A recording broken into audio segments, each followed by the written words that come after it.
And welcome back to Rebecca Makes Thingies. Can I be more extra? No. Anyway, today, as you can see, I made a Bride of Frankenstein outfit all by my lonesome, all by my lonesome. Anyway, all my little rag thingies are falling apart, but that's okay. It's okay. It happens.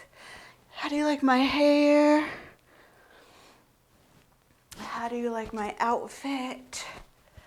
I am a beginner sewer, as you guys know, and I made this.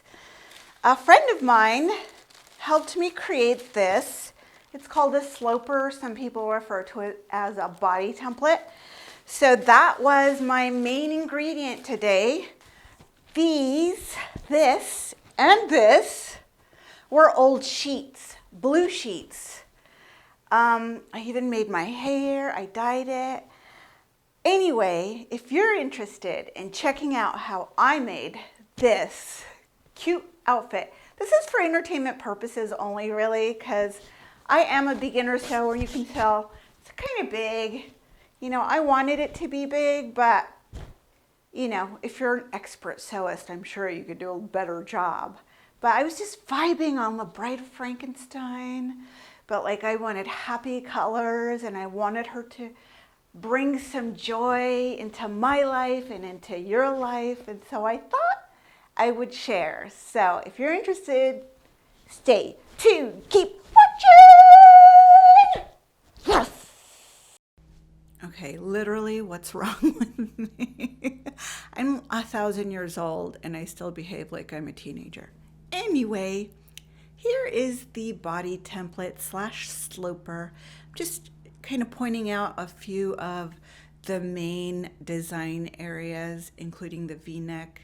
I'm popping in a few pictures of the Bride of Frankenstein and her styling dress, which inspired me. And here's the back of the body template. So my main design sort of challenge was, how am I going to fit these big old shoulder pads into my sloper?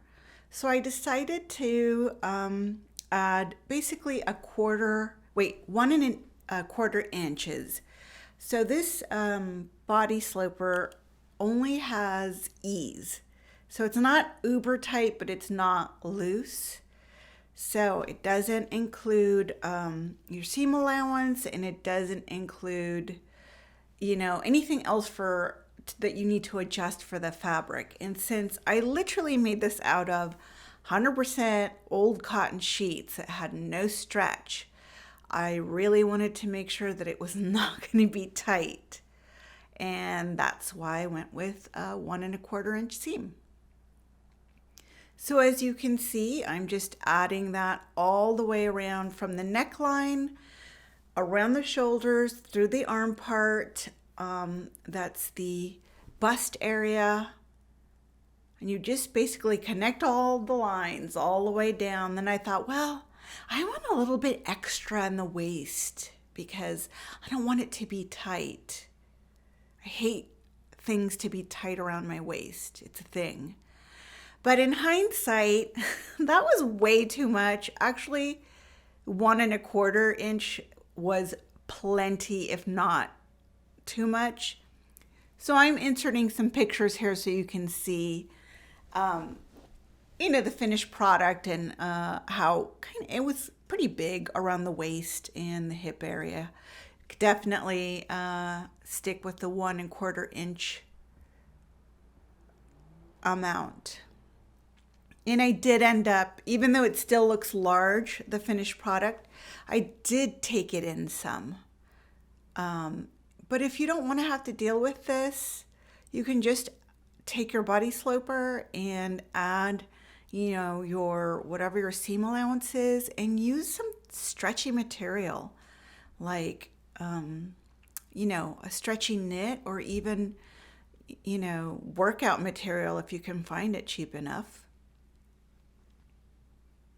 So I wanted the dress to have like an A-line style to it. So I'm going right at the hips, and I literally just eyeballed this on both the front and the back.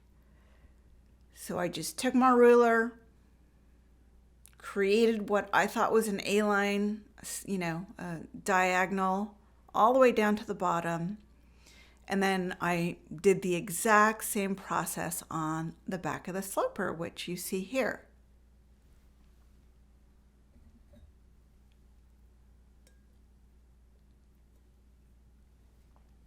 So I was just demonstrating that I'd already cut the material to the 1 1 1/4 inches right along the neckline. So that's why you didn't see me do it again.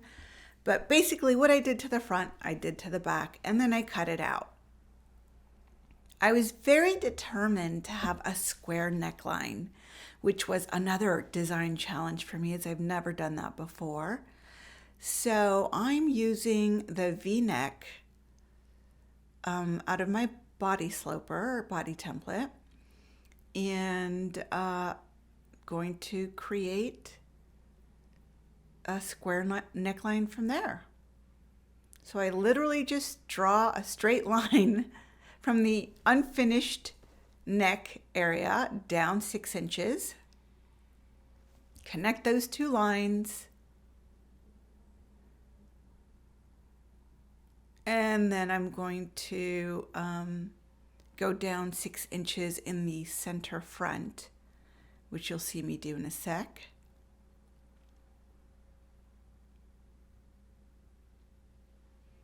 And then connect those 2 points and cut it out.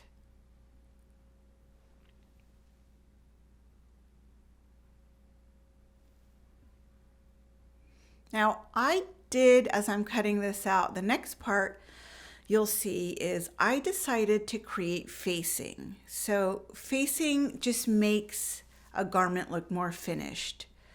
And I really wanted that for the square neckline. So you just take a piece of fabric that is larger than the top part of your bodice. You trace around the bodice and you cut it out. It's as easy as that. And then you sew it together. So you see me tracing.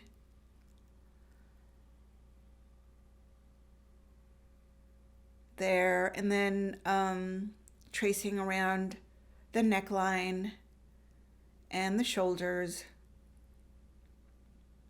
And then I just take the facing about 4 inches down, which you'll see in a second.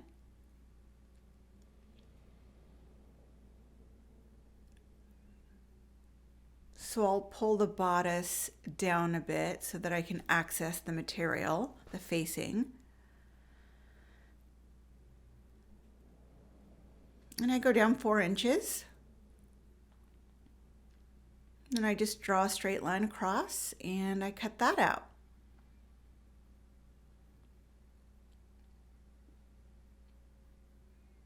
I forgot to trace around the arms. I would recommend, you can, just freestyle it. But if you do have a curved ruler, then that would probably make for a much better curve around the arms. See me trying to use a straight ruler. Really, Rebecca? Anyway, it worked out.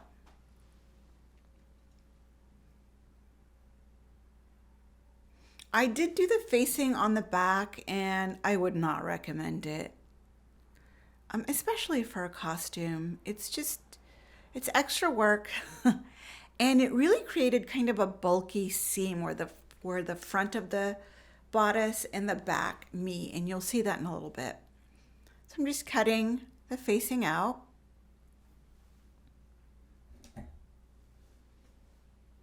I'll open up the front of the garment, line up the facing,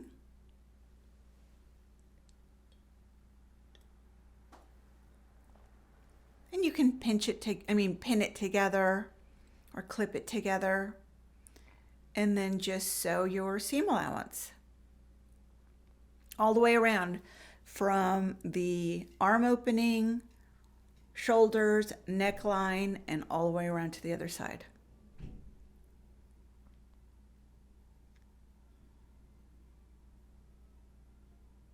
So that's what you see there. You could trim some of that extra fabric if you want to. And then just to make it easier to turn out, you cut a diagonal line right in the corners of your square neckline and then turn it inside out. And that, voila, is a beginner way of doing a facing. See how much cleaner that looks? Needs to be ironed, but you know, ain't nobody got time for ironing.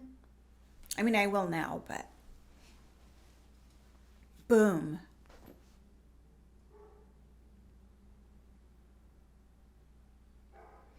And like I said earlier, I did do the back facing, but I would not recommend it.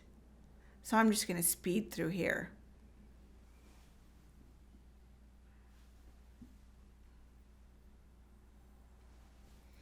You'll also notice when I cut this facing and open the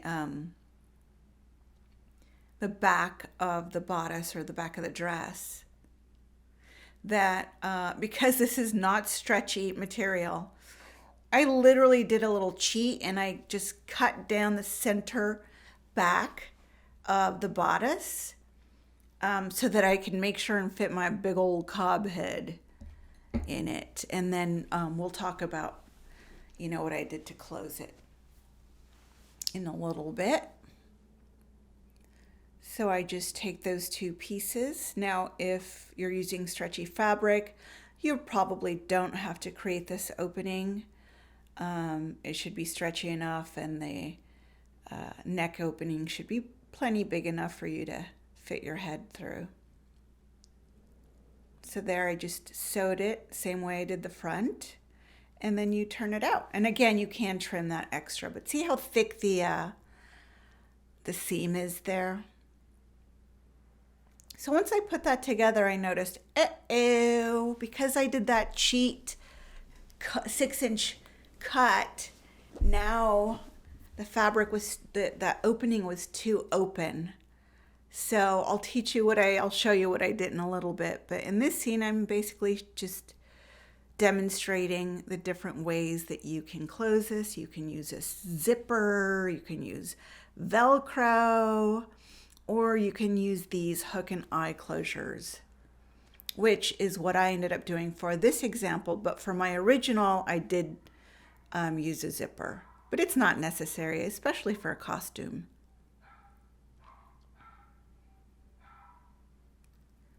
So you can see I hand sewed that in red so that you can see.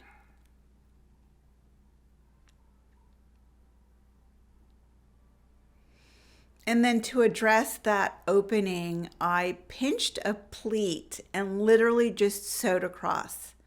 And if I wasn't using red thread, you wouldn't see it. So another kind of design challenge I was confronted with was, so there's the front piece of the dress or bodice and the back, right sides facing each other. Well, the front was way too wide. It was about 1 inch wide. So the way I addressed that was I added 1/2-inch darts right on the corners of the square neckline. And I think it turned out pretty dang good, if I do say so myself. So I'm just showing you how I sewed the shoulder pads. I didn't want to compromise any of the thickness. I'm just showing you that the thick part goes on the outside of your shoulder there. And so because I didn't want to compromise the thickness, I just sewed them together in the thinnest part on both sides. And then I would recommend that you Velcro them onto the inside of your costume. You can definitely sew them, which I did. It did take quite some time. but I would recommend Velcro. You may need a few more pieces of Velcro so that they're really in there, but Velcro would work easy, easy peasy. Boom.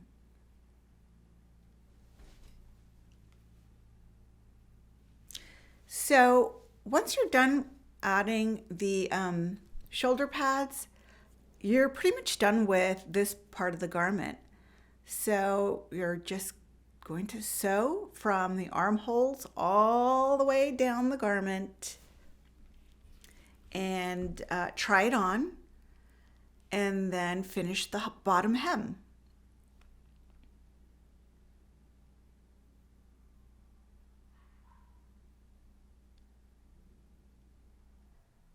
So if this garment seems short, it's because it is, like I said, this is my second filming. The original dress is much longer. And I'm sorry I did not get to film creating the cape, but it's basically a rectangle. I added pleats to it to add dimension. But what you are seeing is me trying to make a geode tie-dye cape. And if you want more information, I recommend that you go to Mr. Tie-Dye. He has a YouTube channel, and he is so good at explaining, and his stuff comes out so good.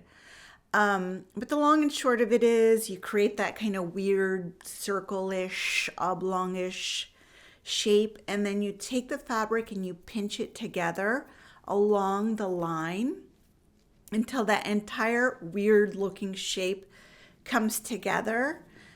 This is difficult, I'm not gonna lie, it hurts the fingers.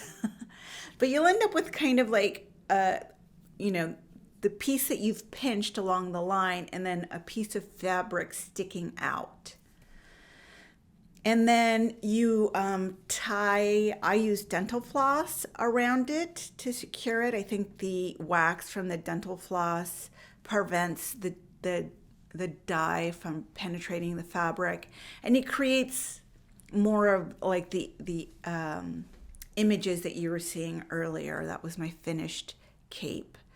And when you're done, your product or your garment should look something like this image that I've inserted.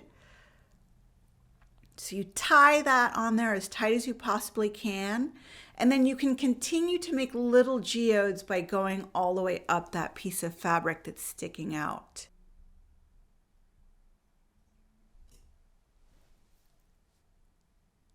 So I'm just going to insert a couple of images of what my piece of fabric looked like once I was ready to start dyeing it. It was like a kind of a flat round thing, and then I just added all the colors according to what Mr. Tie-Dye said. Dyed the main garment hot pink, and then this image is showing you where I hand sewed the hook and eye closures onto the cape as well as the actual dress. It worked really well, by the way, because I was out in some weather, some wind, and it worked. Also, just showing you, I added the pads, a zipper, and I finished the sleeves as well.